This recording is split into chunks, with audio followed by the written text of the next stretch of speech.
Hello everyone, I am Sudhanshu Pandey. Today we will discuss about present perfect tense. ठीक है, जो कि present tense का third part है, प्रेजेंट परफेक्ट टेंस। इससे पहले हम लोग पढ़ चुके हैं प्रेजेंट डिफिनिट टेंस, उसके सारे नियमों को हम लोग जान चुके हैं। प्रेजेंट कंटीन्यूअस पढ़ चुके हैं, उसके सारे नियमों को जान चुके हैं। अब तीसरा है जो हमारा वो प्रेजेंट परफेक्ट कंटीन्यूअस टेंस है, प्रेजेंट परफेक्ट टेंस है। ठीक है, तीसरा हमारा प्रेजेंट परफेक्ट टेंस है। इसकी पहचान क्या होता है, कैसे पहचानेंगे कि ये प्रेजेंट परफेक्ट टेंस का? जब तक हम पहचानेंगे नहीं, हम नियम कैसे अप्लाई करेंगे? ठीक है, तो नियम को अप्लाई करने के लिए सबसे पहले हम पहचानना देखते हैं। पहचान देखते हैं। इस काल के वाक्यों के अंत में चुका है, चुकी है, चुके हैं, आज शब्द आते हैं। ठीक है, इस काल के इस प्रकार के वाक्यों के अंत में चुका है, चुकी है, चुके हैं, आज शब्द आते हैं, तो वो क्या होते हैं? प्रेजेंट परफेक्ट टेंस के वाक्य होते हैं। ठीक है, जैसे है राम विद्यालय जा चुका। अब यहाँ पर ध्यान दीजिए, जा चुका है, अंत में चुका, चुका है ना, तो ये क्या है? ये प्रेजेंट परफेक्ट टेंस का वाक्य। ये क्या है? प्रेजेंट परफेक्ट टेंस का वाक्य। अब हम पढ़ेंगे रूल्स ऑफ ट्रांसलेशन। ठीक है, अनुवाद बनाने के नियम। पहले हम लोग पढ़ेंगे अफर्मेटिव सेंटेंस। अगर मान लीजिए सकारात्मक वाक्य है प्रेजेंट परफेक्ट टेंस का, तो उसका हम ट्रांसलेट कैसे करेंगे इंग्लिश में, उसका नियम हम पहले पढ़ते हैं। ठीक है, पहला नियम है ही सीट तथा सिंगुलर नंबर सब्जेक्ट अर्थात एक वचनकर्ताओं के साथ हेल्पिंग वर्ब अर्थात सहायक क्रिया, हैज तथा मेन वर्ब अर्थात मुख्य क्रिया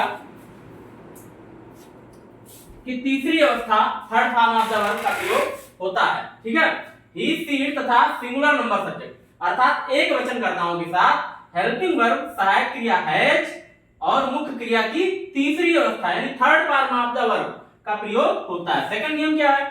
आई वी यू दे तथा प्लूरल नंबर सब्जेक्ट अर्थात बहुवचनकर्ताओं के साथ हेल्पिंग वर्ब अर्थात सहायक क्रिया हैव तथा मुख्य क्रिया की तीसरी अवस्था means third form of the verb का प्रयोग हम करते हैं। ठीक है, जैसे सेंटेंस स्ट्रक्चर है, वाक्य संरचना, अगर आप सेंटेंस स्ट्रक्चर पे अपना अनुवाद कर बनाएंगे तो पूरी गारंटी है कि आपका जो है अनुवाद गलत नहीं होगा। इसमें पहला है सब्जेक्ट प्लस, फिर आप सहायक क्रिया लगाएंगे कर्ता अनुसार हैज या have plus third form of the verb यानी क्रिया की तीसरी अवस्था, फिर ऑब्जेक्ट अर्थात कर्म लिखेंगे। ठीक है, जैसे मैं विद्यालय जा चुका हूं। अब यहाँ पर ध्यान दीजिए, हम स्ट्रक्चर में बनाने जा रहे हैं। ठीक है, मैं क्या है देखो यहाँ नियम देखिए, आई वी यू दे था बहुवचनकर्ताओं के साथ सहायक क्रिया है। ठीक है, तो अब पहले हम सब्जेक्ट लिखें। सब्जेक्ट क्या है? मैं। ठीक है, आई लिख लिए, मैं की अंग्रेजी आई होती है। ठीक है, अब आई के साथ में सहायक क्रिया कह रहा है हैव में से लगाना है, तो सहायक क्रिया क्या है? हैव लगाएंगे। ठीक है, आई हैव। ठीक है, अब फिर कह रहा third form of the verb यानी क्रिया की तीसरी अवस्था। क्रिया क्या है? जाना। जाने की जो है फर्स्ट फॉर्म होता है गो और सेकंड फॉर्म होता है वेंट, थर्ड फॉर्म क्या होता है? गॉन। ठीक है, गो वेंट गॉन, हम यहां पर गॉन लिखेंगे। अब फिर कह रहा ऑब्जेक्ट, तो I have gone to school, विद्यालय। ठीक है,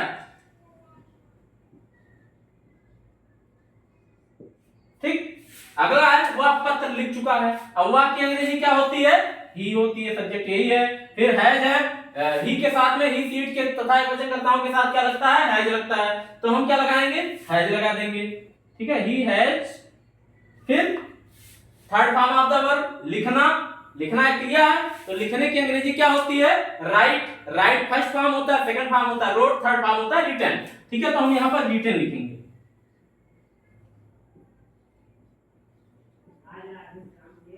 ठीक है, अब फिर क्या रहा ऑब्जेक्ट, तो क्या है? लेटर। ठीक है, letter, he has written a letter. ठीक है, ये हो गया। सेकंड है हम निगेटिव सेंटेंस। अब मान लीजिए नकारात्मक वाक्य, प्रेजेंट परफेक्ट टेंस का कोई नकारात्मक वाक्य है, निगेटिव सेंटेंस है, तो उसका हम ट्रांसलेट कैसे करेंगे, इसके लिए हम लोग नियम पढ़ते हैं। ठीक है, इस काल के निगेटिव सेंटेंस अर्थात नकारात्मक वाक्यों में कर्ता अनुसार यानी कर्ता के अनुसार हेल्पिंग वर्ब अर्थात सहायक क्रिया हैज हैव के बाद नॉट तथा मेन वर्ब अर्थात मुख्य क्रिया की तीसरी अवस्था अर्थात third form of the verb का हम प्रयोग करते हैं। ठीक है, फिर से देख लीजिए, इस काल के निगेटिव सेंटेंस अर्थात नकारात्मक वाक्यों में कर्ता अनुसार मींस कर्ता के अनुसार हेल्पिंग वर्ब अर्थात सहायक क्रिया हैज और हैव के बाद नॉट तथा मेन वर्ब अर्थात मुख्य क्रिया की तीसरी अवस्था means third form of the verb का प्रयोग होता है। सेंटेंस स्ट्रक्चर देख लीजिए, सब्जेक्ट पहले लिखेंगे, फिर उसके बाद कर्ता अनुसार हैज या हैव लिखेंगे, फिर नॉट लिखेंगे, फिर third form of the verb यानी क्रिया की तीसरी अवस्था लिखेंगे, फिर लास्ट में हम ऑब्जेक्ट लिखेंगे। ठीक है, जैसे मैं विद्यालय नहीं जा चुका। अब इसका हम लोग बनाते हैं। मैं की अंग्रेजी आई होती है, आई के साथ में सहायक क्रिया हैव लगती है। ठीक है, तो आई हैव, फिर नॉट लगा दीजिए, फिर क्रिया की तीसरी अवस्था जाने का होता है, क्रिया की तीसरी अवस्था गॉन, फिर ऑब्जेक्ट क्या है, टू स्कूल।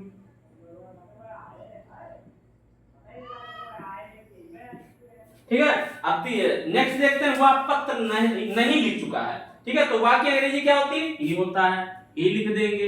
ही के साथ में सहायक क्रिया क्या लगेगी, हैज लगेगा, हैज लिख दीजिए, फिर नॉट लगाएंगे, फिर क्या होगा, क्रिया की तीसरी अवस्था लिखना, लिखने की अंग्रेजी write, write wrote written, third form written लगा देंगे हम लोग। फिर ऑब्जेक्ट क्या है, ए लेटर, एक पत्र, वह पत्र लिख चुका है, he has written a, he has not, वह पत्र नहीं लिख चुका है, he has not written a letter। ठीक है, आशा आप लोग समझ गए होंगे। अब हम लोग चलेंगे, मान लीजिए कोई इंट्रोगेटिव सेंटेंस है, प्रेजेंट परफेक्ट टेंस का कोई इंट्रोगेटिव सेंटेंस है यानी प्रश्नवाचक वाक्य है, तो उसको हम अंग्रेजी में अनुवाद कैसे करेंगे, इसका नियम हम लोग देख लेते हैं।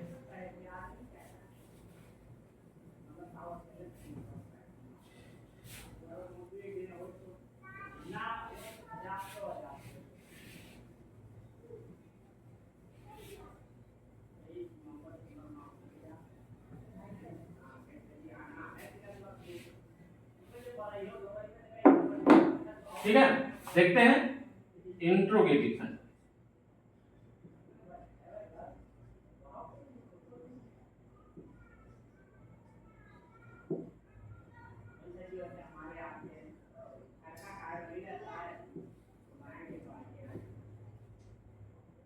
अब इंट्रोगेटिव सेंटेंस का अनुवाद बनाने का नियम हम लोग देखते हैं। इसमें पहला नियम है,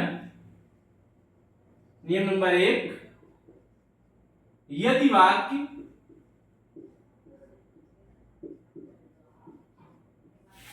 क्या से प्रारंभ हो रहा है,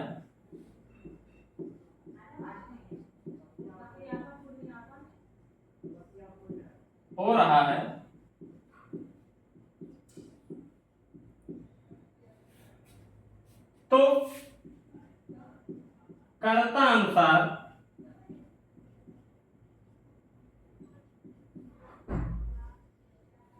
सहायक क्रिया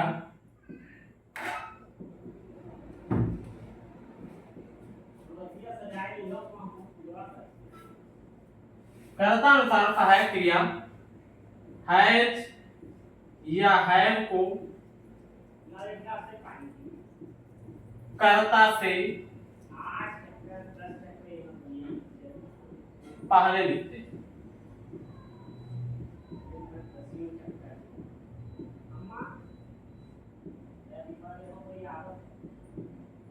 ठीक है, यदि वाक्य क्या से प्रारंभ हो रहा है तो कर्ता अनुसार सहायक क्रिया हैज या हैव को कर्ता से पहले लिखते हैं। ठीक है, सेंटेंस स्ट्रक्चर देख लीजिए।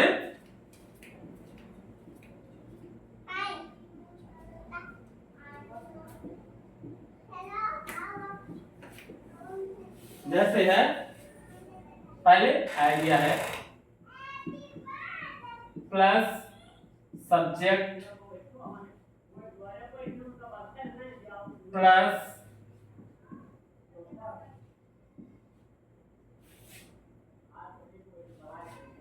Third form of the verb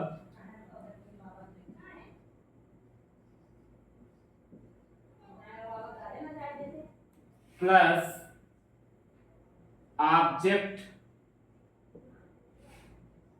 plus question mark. पहले क्या लिखेंगे, हैज हैव को लिखेंगे कर्ता अनुसार, फिर सब्जेक्ट लिखेंगे यानी कर्ता लिखेंगे, फिर क्रिया की तीसरी अवस्था यानी third form of the verb लिखेंगे, फिर लास्ट में ऑब्जेक्ट लिखेंगे और एट लास्ट हम अंत में क्या करेंगे, क्वेश्चन मार्क लगा देंगे। ठीक है, जैसे एग्जांपल है,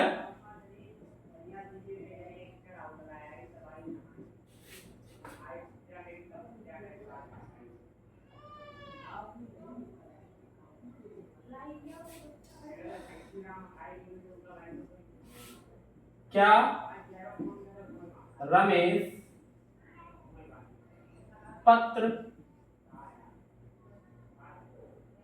लिख चुका है।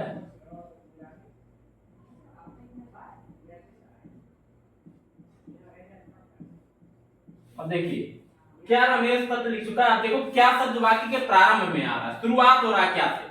ठीक है, तो हम क्या लिखेंगे, कर्ता अनुसार सहायक क्रिया है जो है को कर्ता से पहले लिख देते हैं। ठीक है, तो देखिए अब रमेश क्या है, एक वचन है, तो एक वचन के साथ में सहायक क्रिया क्या लगती है, हैज लगती है। तो पहले हैज हम लिख देंगे, हैज, फिर रमेश,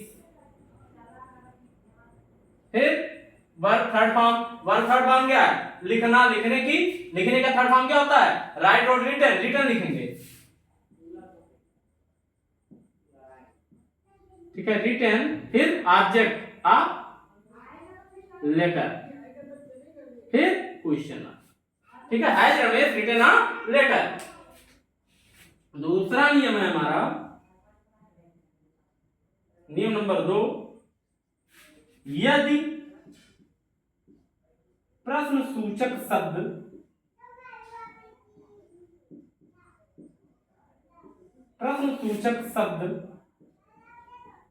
वाक्य के बीच में आए,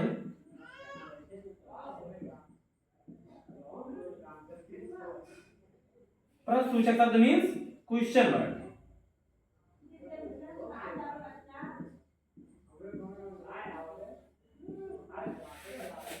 वाक्य के बीच में आए,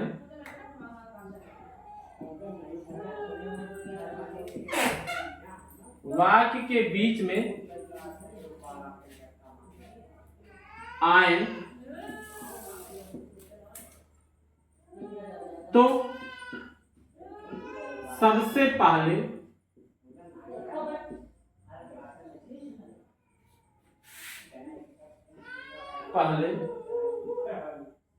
इनकी अंग्रेजी लिखकर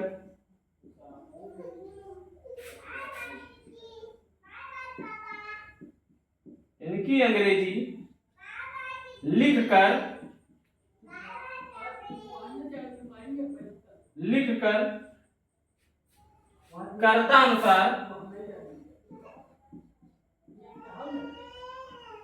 अनुसार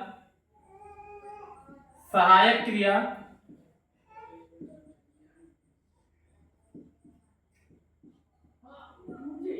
तत्पश्चात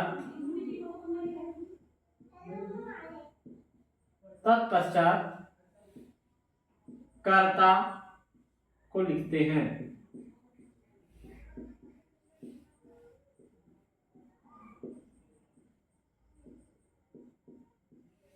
ठीक है, अब सेंटेंस स्ट्रक्चर देख लीजिए। इसका स्ट्रक्चर क्या होगा, वाक्य संरचना।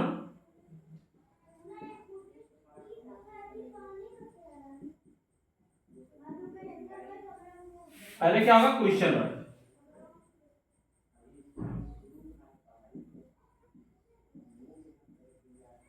फिर है, फिर क्या होगा, सब्जेक्ट होगा,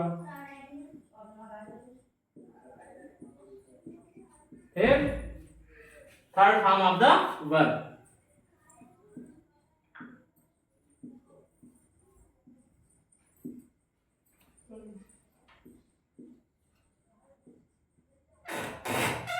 फिर एट लास्ट ऑब्जेक्ट, और फिर हमारा क्या होगा, क्वेश्चन मार्क। ठीक है, पहले क्या होगा, क्वेश्चन वर्ड लिखेंगे, फिर कर्ता अनुसार सहायक क्रिया है या है को लिखेंगे, फिर सब्जेक्ट लिखेंगे, फिर क्रिया की तीसरी अवस्था, और फिर ऑब्जेक्ट तत्पश्चात उसके बाद में सबसे लास्ट में क्या लिखेंगे, क्वेश्चन मार्क लगा देंगे। ठीक है, अब इसमें इसका उदाहरण देख लेते हैं।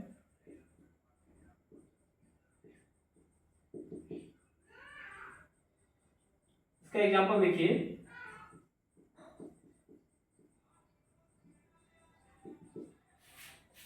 रमेश पत्र क्यों लिख चुका है।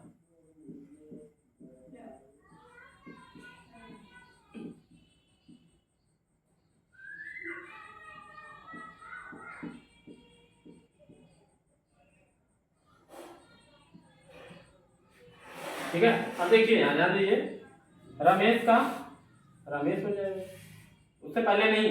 देखिए ध्यान दीजिए, सेंटेंस में बनाए क्वेश्चन वर्ड क्या होगा, क्यों, क्योंकि अंग्रेजी भाषा। अब चूंकि रमेश क्या है, एक वचन है, इसलिए क्या रहेगा, सहायक क्रिया है, वाई है, फिर रमेश लिखेंगे, सब्जेक्ट है, फिर वर्ब थर्ड फॉर्म क्या है, लिखना, लिखने की अंग्रेजी, राइट, रोड, रिटन, फिर ऑब्जेक्ट, अ लेटर, फिर क्वेश्चन मार्क। आशा है समझ गए होंगे। अगला है जो लास्ट में हमारा है वो इंट्रोगेटिव निगेटिव सेंटेंस। अब आप इंट्रोगेटिव पढ़े, निगेटिव पढ़े, अब दोनों मिला करके हमें इंट्रोगेटिव निगेटिव यानी प्रश्नवाचक नकारात्मक बनाना है। ठीक है, प्रश्नवाचक नकारात्मक देखना है। मान लीजिए कोई प्रेजेंट परफेक्ट टेंस का वाक्य, कोई मान लीजिए जो है प्रश्नवाचक नकारात्मक हो, तो उसका आप कैसे बना, उसको आप कैसे बनाएंगे। ठीक है, इसके लिए स्ट्रक्चर हम देख लेते हैं।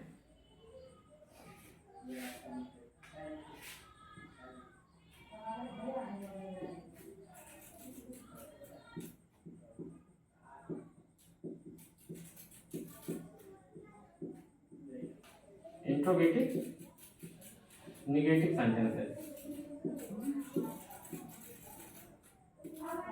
ठीक है, इसमें सेंटेंस स्टेप पहला है, फर्स्ट है, जब क्या सब पहले आ जाए, वाक्य जो है वो क्या से प्रारंभ हो, तब क्या करेंगे हम, इस प्रकार के स्ट्रक्चर पे अपना अनुवाद बनाएंगे।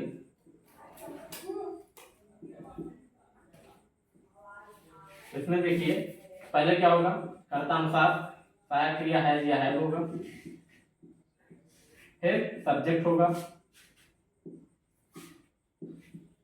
फिर नॉट होगा, फिर क्या होगा, third form of the verb,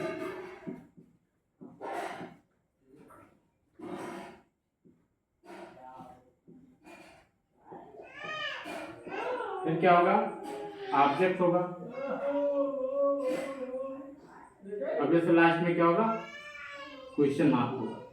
ठीक है, पहले क्या होगा, कर्ता अनुसार सहायक क्रिया है या है होगा, फिर सब्जेक्ट होगा, फिर नॉट होगा, फिर क्रिया की तीसरी अवस्था होगी, फिर ऑब्जेक्ट होगा। ठीक है, अब देख लेते हैं एग्जांपल।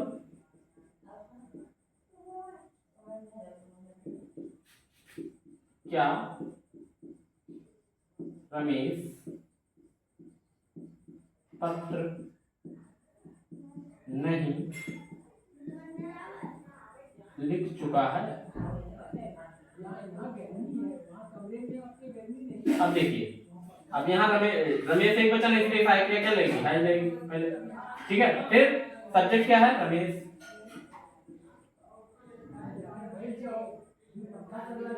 रमेश एक वचन था इसलिए सहायक क्रिया यहाँ हाज लग गई। ठीक है, सब्जेक्ट के लिए फिर क्या है, नॉट लगा दीजिए, नॉट लगा दिए, फिर कह रहा है क्रिया की तीसरी अवस्था यानी लिखना, लिखने के लिए राइट और रिटर्न हो जाएगा। ठीक है, रिटर्न हो गया, फिर क्या है, ऑब्जेक्ट क्या है, वर्ब जो है पत्र, तो लेटर हो गया। ठीक है, यहाँ क्या हो जाएगा, question mark, has Ramesh not written a letter. ठीक है, अब मान लीजिए क्या कब कहां क्यों कैसे यानी जो है क्वेश्चन वर्ड वाक्य के बीच में आए, तो उस प्रकार से हम इंट्रोगेटिव निगेटिव का स्ट्रक्चर कैसे देखेंगे, मतलब इंट्रोगेटिव निगेटिव का अनुवाद हम कैसे बनाएंगे उसको देख लेते हैं। स्ट्रक्चर वाक्य संरचना पे ही बनाएंगे तो हमारा लगभग 100% गारंटी है कि हमारा जो है क्वेश्चन मतलब अनुवाद सही जाएगा। ठीक है, पहला क्या, क्वेश्चन वर्ड, पहले क्वेश्चन वर्ड ही होगा, फिर क्वेश्चन वर्ड के बाद कर्ता अनुसार सहायक क्रिया है या है, फिर ना जो है सब्जेक्ट होगा हमारा कर्ता, सब्जेक्ट के बाद नॉट होगा।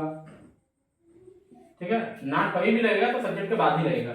ठीक है, नॉट के बाद फिर क्या होगा, third form of the verb होगा यानी क्रिया की तीसरी अवस्था।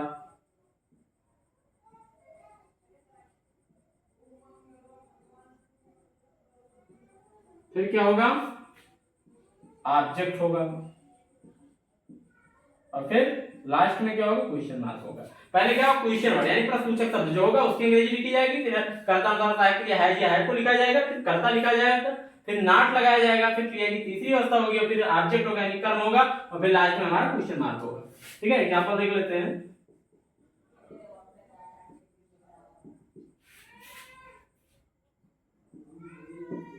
रमेश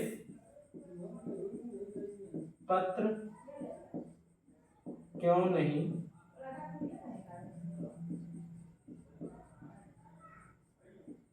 लिख चुका। अब देखिए पहले क्वेश्चन वर्ड क्या है, क्यों, वाई लिख देंगे। वाई के बाद जो है सहायक क्रिया है जो आ जाएगा, तो रमेश एक वचन है इसलिए सहायक क्रिया है जाएगी। वाई है, फिर करता क्या है, रमेश, रमेश लिख देंगे, फिर नॉट लगा देंगे। फिर क्रिया की तीसरी अवस्था लिखना, लिखने की अंग्रेजी राइट और रिटन, रिटन लिख देंगे यहाँ। फिर ऑब्जेक्ट, ऑब्जेक्ट क्या है, पत्र, तो लेटर हो जाएगा। फिर क्वेश्चन मार्क लगा देंगे। Why has Ramesh not written a letter. तो इस प्रकार से आपका अफर्मेटिव, नेगेटिव, इंट्रोगेटिव और इंट्रोगेटिव नेगेटिव का हम लोग नियम पढ़ चुके हैं प्रेजेंट परफेक्ट टेंस का। आशा है आप लोग के समझ में आ गया होगा।